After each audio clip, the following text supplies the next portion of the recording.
I was 18, fresh out of high school, when I was introduced to a man I had never seen. 2 months later, I was pregnant. I wasn't even thinking about marriage. No, I wasn't. I wasn't thinking about marriage. I was just in the business of waiting for my results, for my high school results. But this woman in my church kept telling me she had a man for me. I ignored her. Again and again, I ignored her. But she kept insisting, and in one day I just said, well, okay, let me just go and meet this man, right? What do I have to lose?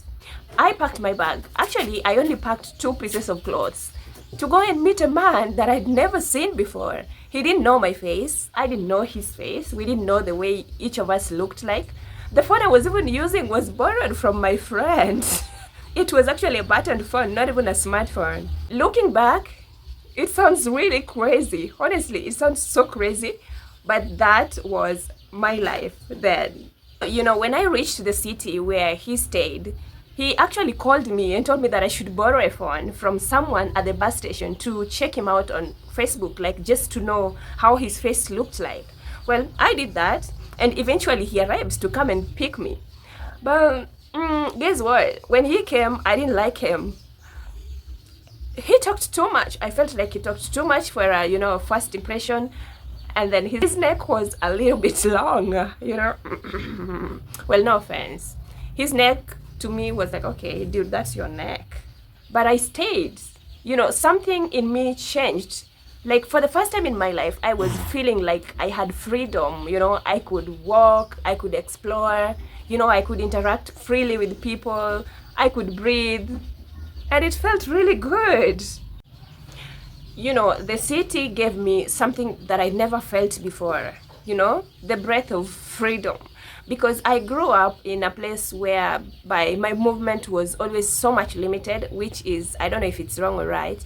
My movement was always very, very, very much limited, fiercely limited. So me finding myself in this kind of a situation, in this kind of an environment, it was actually such a freedom for me, and it was really nice. 2 months later, I realized that I was pregnant.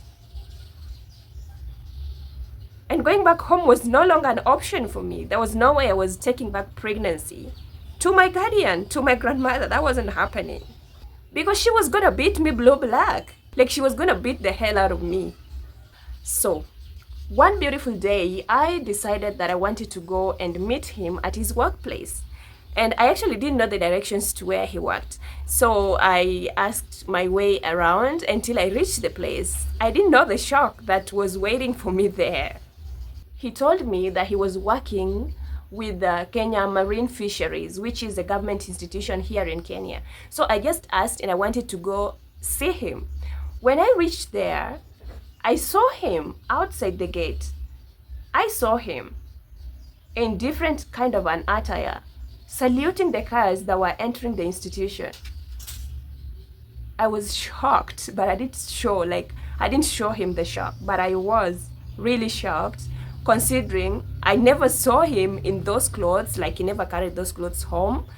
He usually went to work in official clothing. Even he would even have put on a tie.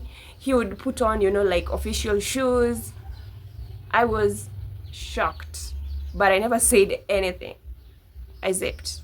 That's when I realized that he was a watchman. Okay. Not to discriminate. I'm not discriminating. I'm just expressing the kind of shock that I felt that time, considering he never even opened up to me to tell me the kind of a job he was doing. That was ridiculous, right? So it's just normal that I was shocked. I'm not discriminating. It's just normal, right? And, life was never easy those days. Life was not easy. And he didn't even have enough money, Let's not talk about enough. He didn't have money. He didn't have money to even provide for us, the two of us, a proper meal. I'm not saying that providing the proper meal is on him entirely, but as the man, he never had, the proper finances to even provide, for us a proper meal, And I remember there's a day I found out that he would cook He would cook nyoyo. I don't know how to say this nyoyo, but it's a mixture of beans and maize. He would cook this one in a pot, the same pot that he would use to cook, food for the security dog. Is it security guard dog? Something like that. The same pot, That is how much. And he would carry the nyoyo home. And we ate the nyoyo. Well, it sounds disgusting, but I can tell that this was someone who was really committed, someone who was really trying by all means to survive. At the environment where he worked, he even had gardens with I think 4 different kinds of vegetables, and that really caught my attention. And I felt like, okay, this man, however much that he's broke, however much like he's a security guard, however much like the way he is right now, when I looked at him, I saw like he had potential in him. I saw like this is a hardworking man. This man is very responsible, and he's not just sitting and lazing around.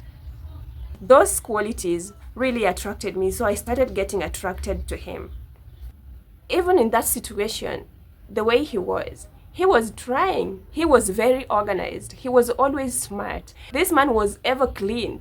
Such a hardworking man. He was responsible.